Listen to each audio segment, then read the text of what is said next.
There you have it. Feels good though. Really good. Okay, so life lessons can come from unexpected things, and in my case, it was from my dog Chansey.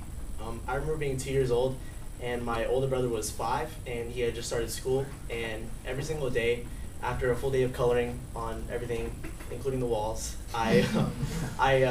my mom and I and my sister and my dog Chansey used to go down to the end of the driveway and wait for my brother's bus. And when he got off the bus, my dog's face would light up, and his tail would wag, and he would be panting. Probably because it was really hot, but he looked really happy, and I believe that he was. And I saw that brought my brother comfort. So when I started school, one of my weaknesses as a child was that I was really stressed out by like change. Like I cried when we got a new toaster. It was a really good toaster, and a new fridge too. I don't know, some other appliances. And and it stressed me out starting school because it was going to be like a new way of life. I didn't stay home and color and make messes with my sister on the floor and break everything imaginable, as my dad always says. We can't have anything nice. And it was a big change in lifestyle for me. But as I got on the bus for school, I was thinking about one thing, and that was that I could get through this day because my dog would be at the end of the driveway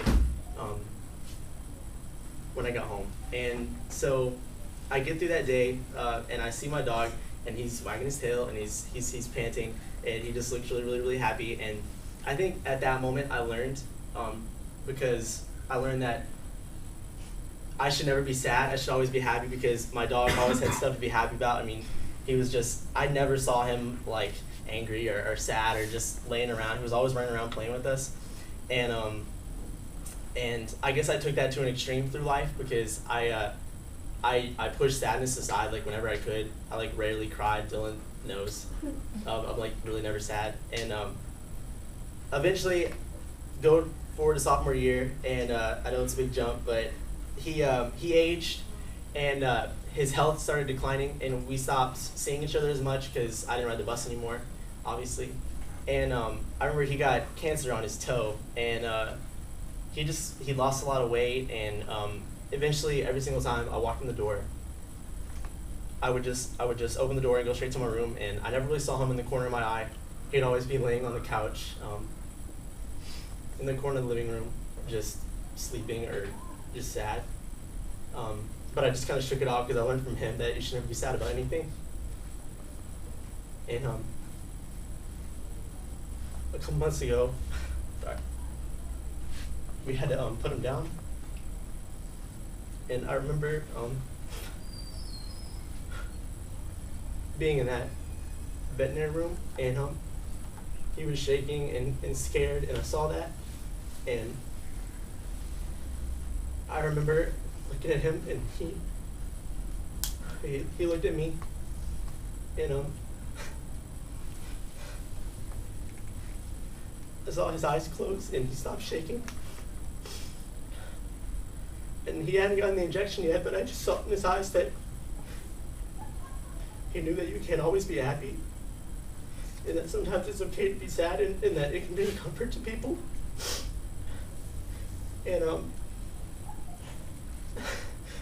so I rushed out of the hospital, and I cried for like 20 minutes, and then they came outside, and they told me that he was gone. Excuse me. And I guess on his way out, it was just his way of telling me that it's good that you're happy, but sometimes it's good to cry too, because it just helps just as much.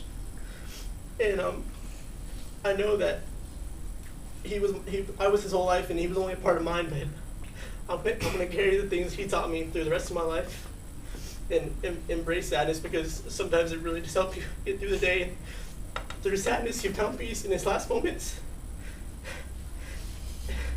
And I'm just thankful that he was around, because I don't know what I would do without him, and I love him and I miss him. Thank you.